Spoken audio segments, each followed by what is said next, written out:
Good evening everybody, my name is Crystal. I've just come back from Walking Max. It is Tuesday and it's in the evening. I'll just tell you what the time is.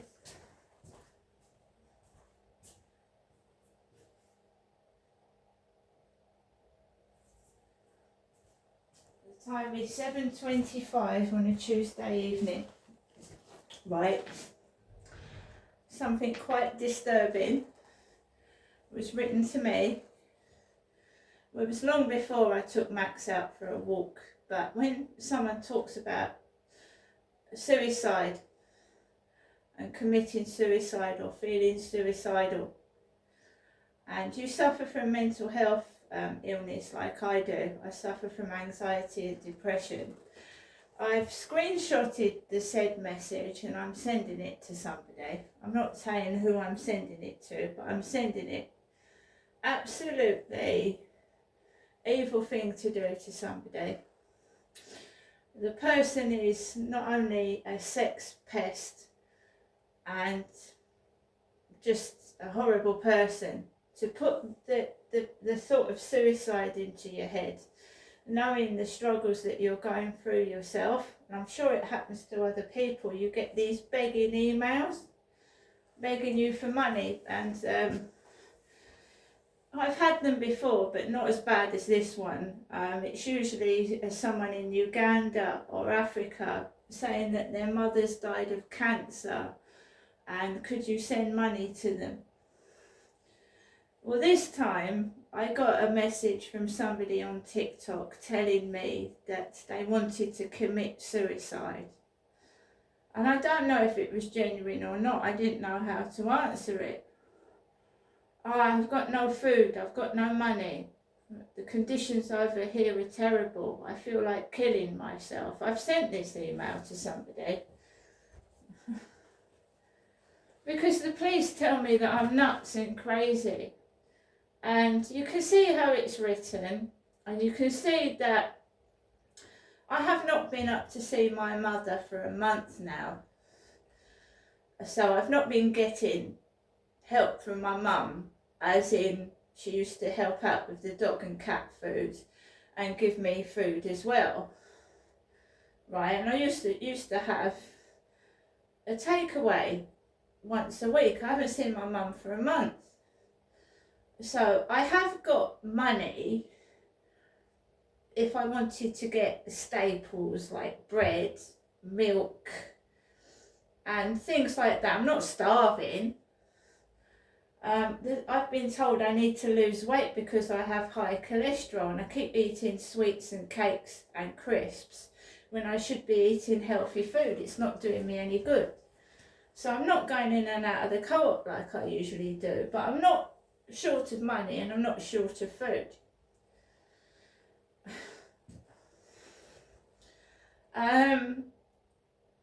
So I was quite disturbed by this email and I just didn't know how to respond to it, so I've sent it to somebody, not the police because they won't do anything.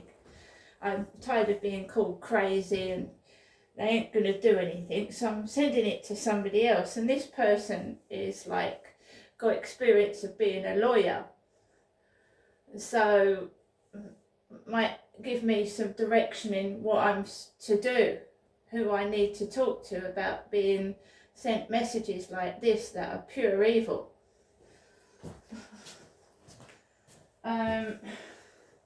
Somebody called themselves George Michael and was talking about death and being dead.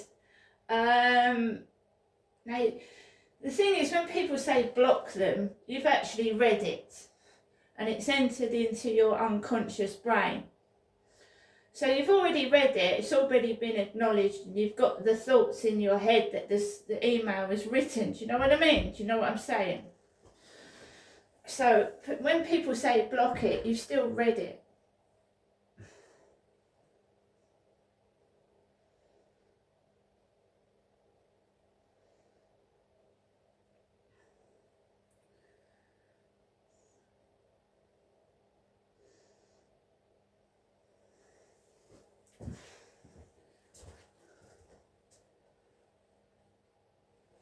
I think I can continue. So, 10 to 7, I get ready. Max has been quiet today. I think he might have a slight,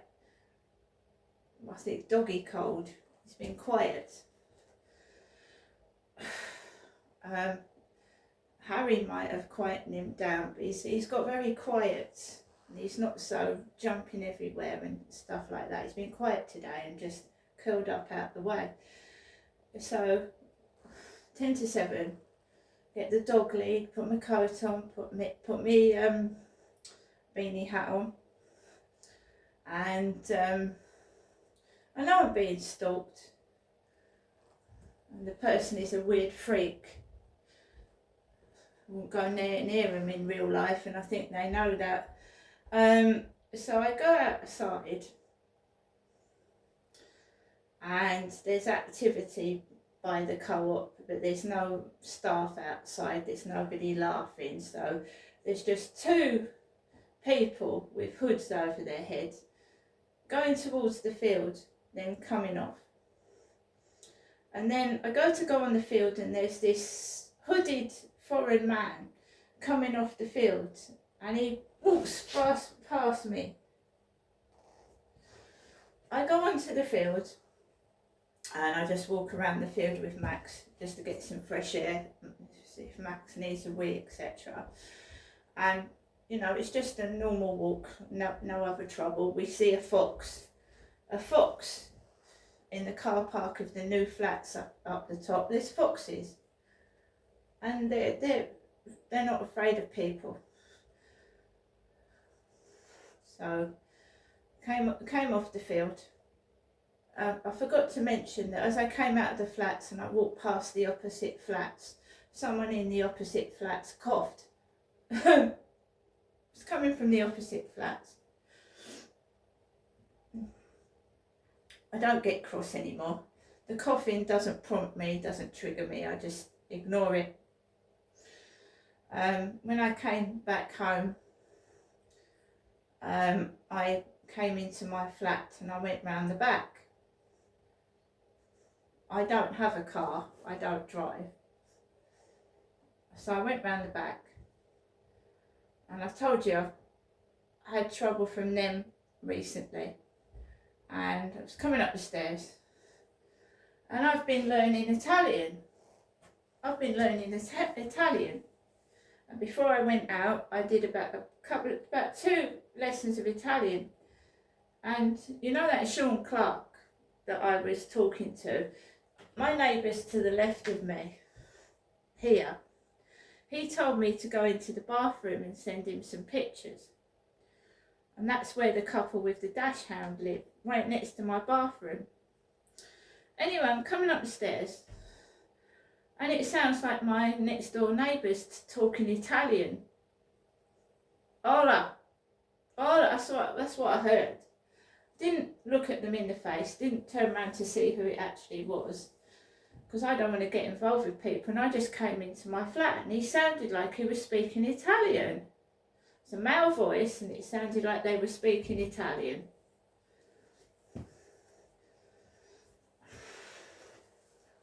And now I'm inside my flat. That was a bit freaky, and I'm just going to email and screenshot some of this TikTok messages to my lawyer friend, and we'll see how it goes.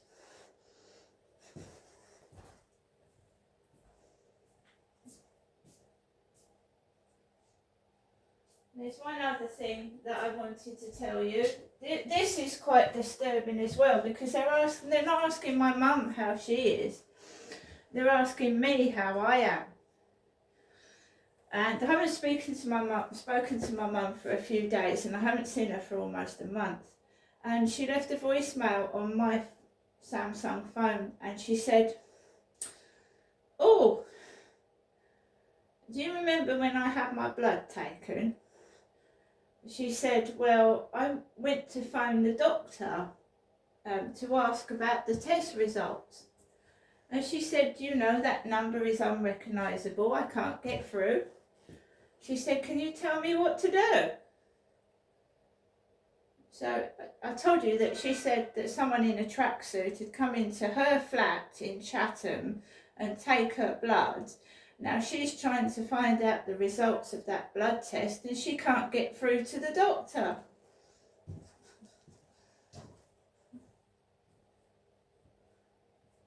They certainly haven't taken my blood. One of the last times I had a blood transfusion at the Medway Maritime Hospital, and that was a complete joke. It's a couple of years ago now.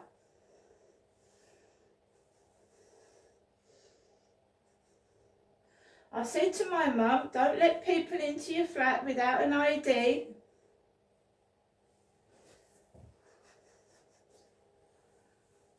Do you know there's people that have gone around in ambulance vehicles and they haven't been proper paramedics?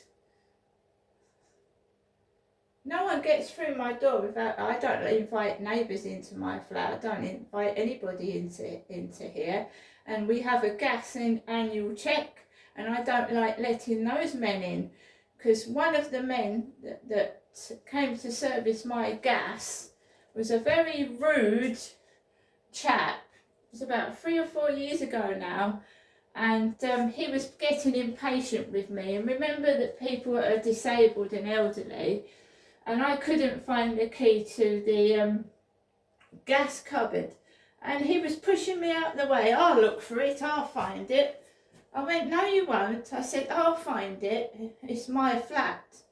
I mean, it's just a gas engineer. This is how they order me about, men. Hurry up. I'm an adult, I'm older than they are, and that's how I get spoken to. And he brushed his hand and it went past my breast. So he came down from the meter cupboard and then he was getting impatient. I couldn't find the gas key and he brushed my breast with his arm, trying to open my bloody kitchen drawer.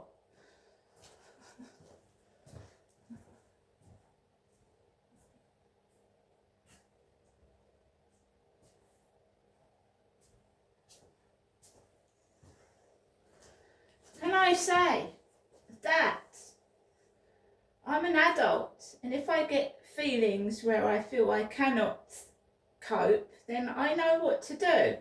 I've been given emergency numbers by doctors. I know what to do.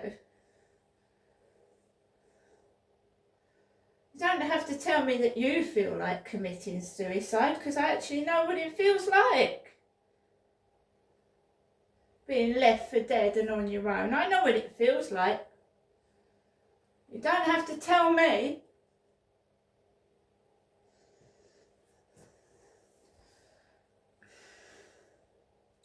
So, the neighbour's trying to frighten me, thinking that, well, you know, you only need to go down my YouTube and oh, she's learning Italian. Let's frighten her outside where she lives and try and speak Italian.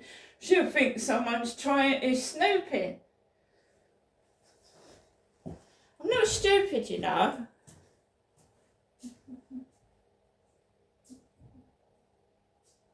I wasn't born yesterday.